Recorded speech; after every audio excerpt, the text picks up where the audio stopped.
Growing up with a dad that's a fan of mechanical watches means that you will probably get one as a present sooner or later. Likely sooner. Unsurprisingly perhaps, in my opinion, there are few better presents for big milestones than your first proper automatic watch. That said, how much should you actually spend? After all, there's a fair chance that said timepiece may not get much usage initially, or even ever. The Seiko 5, the so-called 5KX, is a perfect gateway drug to this hobby. It's also very well made, should last for a long time, and it's cheap to service. Today I'm going to talk about what I chose for my son's 18th birthday. Not just a watch, but importantly, a great strap option also.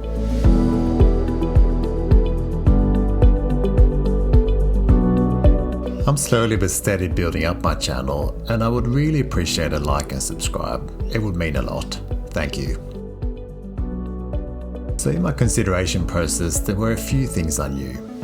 His favorite color is yellow, and my budget was limited at the time to around 500 to 600 Australian dollars. To be perfectly honest, giving an 18-year-old a watch worth thousands could be an unwise move in my opinion. They might not like it at all, and it might just sit in a cupboard. So I was okay with my budget. Enter the Seiko 5 sports models. These were released a couple of years ago now and were quickly dismissed by Seiko fans since they replaced an outgoing model, the legendary SKX. Seiko fans felt that the replacement was nowhere near as good, which was understandable. However, on their own merits, the new Seiko 5 have hacky movements, some awesome and dare I say youthful color schemes, and a truly versatile design that was easy to adapt to all manner of special editions, of which there are many. The all black always appealed to me, and I was sure that my son would like it also. But how would we make it really special for him? I own a number of Erika Marine Nationale straps. At the time, there were no yellow versions, so I emailed her and asked if it would be possible. She came back to me very quickly saying that the yellow was incoming. One of the best features of her straps and website is the extreme customization. It doesn't come cheap, but is this the time to worry about a few extra dollars? So I got to work on a yellow strap with his birthday printed, a custom black buckle to match the watch, and from my side of the family, a Swedish flag on the inside. These straps are of a very high quality and will last for a long time. I highly recommend them as a great way to reward yourself or others. The all-black Seiko 5 Sports, or to be precise, SRPD79K1 is exactly that. All black with the exception of a day-to-day complication and the logo.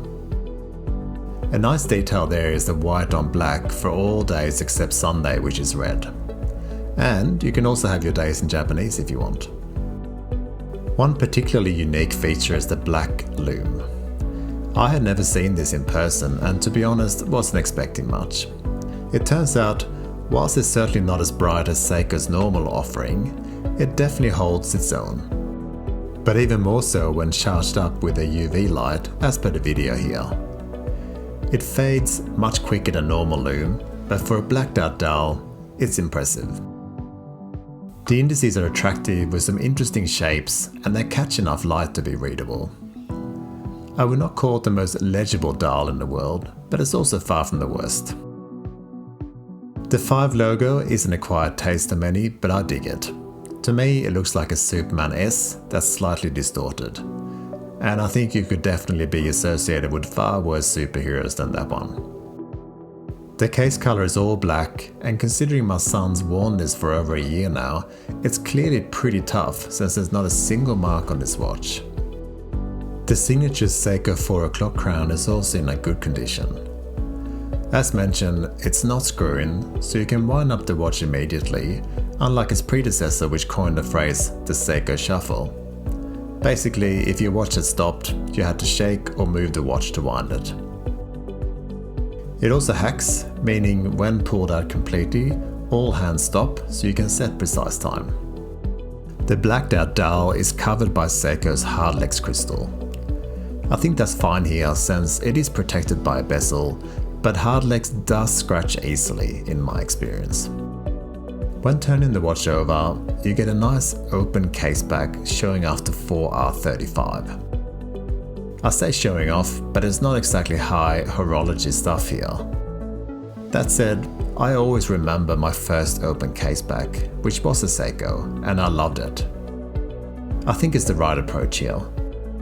Probably the only downside of an Erika strap is that it covers the case back. So what does my son Max think of this first watch? Well, let's ask him. The best part about receiving it was the occasion. Receiving a Seiko watch for my 18th birthday was pretty special. I love the soft, sleek colour which create very natural highlights, and not to mention the satisfying one-way ticking of the bezel movement.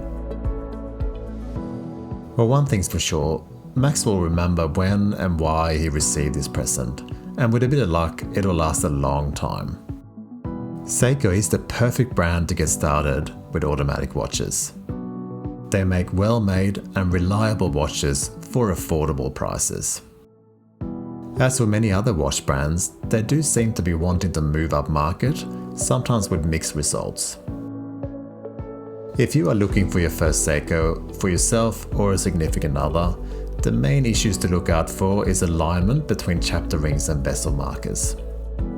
Or you can simply ignore any alignment issues that might be present and take them for what they are.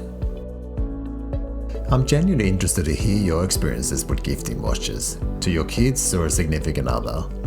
Leave me some comments below, I'll read and reply to everything. Thanks for watching, and I'll see you next time.